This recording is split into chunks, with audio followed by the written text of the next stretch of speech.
Here's a happy tune you'll love to croon. They call it Sand Song. Yeah, absolutely. So, joined live in the studio now by Big Evertonian, who was cursing Wayne when he left for Old Trafford. That's it. Don't want to know him now.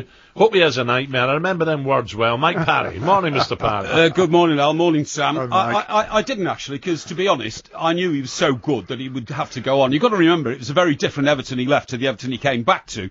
You know, Everton in those days was struggling. I mean, you know, the distribution of money was a lot less level playing field than it is these days, and we needed the money. We needed 26 million quid, which is what we got. But I never have any problem with anybody who wants to go on and better themselves. He's now come back to a very different Everton, and he's come back only, I think this is probably, you know, well known to Sam and coaches like that. He came back because he convinced Ronald Koeman he can do a great job for Everton. Yeah. And part of that, I think his commitment is ending his England career. But what's so interesting, Al, is that you and I were at his first game. Yeah. It was at West Ham. It was against Australia. It was on the 12th of February 2003. Sven Eriksson, very controversially, Sam, decided to change the whole team at half-time, bring on 11 new men. Rooney came on, but the man of the match that night was Francis Jeffers. And Francis Jeffers, who also played for Everton, scored one goal for England. The fox that used to be in the box. The fox that used to be in the box, then decided that there was a bigger world outside Everton as well as Wayne Rooney go, and he went to Arsenal for 8 million quid, and the rest is history. Yeah. He'll be one of those players who'll go down in history as England games played 1, England goals scored 1, never played again. So I think Wayne Rooney, if you compare him to those that he started with, has done such a magnificent job. A little birdie tells me that you got chucked out of Manchester City's ground celebrating Rooney's goal. No, that's not quite true. That's not quite true. I was with some friends from a particular betting company, and so that's White Hart Lane you've been bombed out. Now Man City. No. I suppose it was Stamford Bridge at the weekend. No, well, here, let me tell you. Guess I down as first scorer, Wayne Rooney, right? And so as he scored, and I was in the box of the people with whom I put the bet. I wasn't the most popular man, obviously, but no. The point is, Al, you actually opened my eyes to Rooney in a big way as well, because one of the second or third games we saw Rooney in was the game against Turkey, which, if you remember, was up at the Stadium of Light.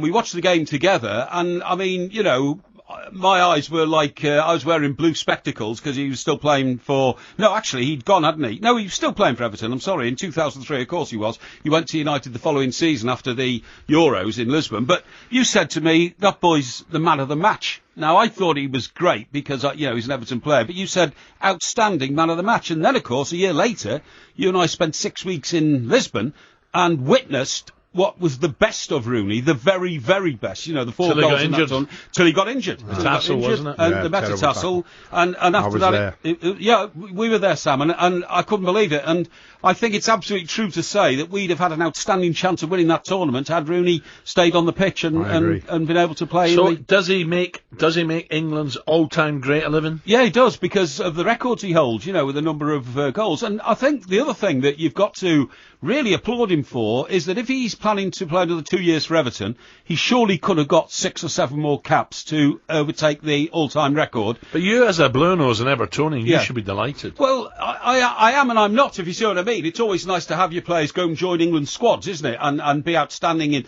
in England victories. But at the same time, he's made the decision himself in a very mature way. I always thought, although I'm a huge admirer of David Beckham's, I always thought that really limping towards a record by coming on as a sub for the last 10 minutes of a game or something like that was not quite the way Bobby Charlton sort of did it, if you know what I mean. And sometimes, you know, it'd be better just to pull the curtain down or draw a veil over it, which I think is what Rooney's done. So I don't know if he's a listener, but you know, he's probably heard you whinging at Mike Graham all the time. Ronald Koeman now whinging about the fixtures. Well, the fixtures are very harsh to us, and if Sam was still in charge of a team that got our fixtures in the first 6, I mean, what about this, Sam? You know, away at Manchester City the other night, right? Then we got a Hajduk split. Yeah. Now we go away to Chelsea on Sunday. Then we got Spurs at home. Then we got Manchester United away.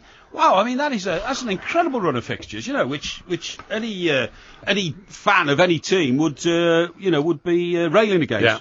We nearly beat City. I know, it was a good game, and the young boy up front was excellent. Yeah. Mike, I've got to leave it there. Yeah, Thank you. Thanks very much, Alan. Mike Parry. Sam. It's catchy as can be, the melody. They call it Sand Song. Nothing on your mind, and then you find You're humming Samson. Why, it makes you grin, gets under your skin.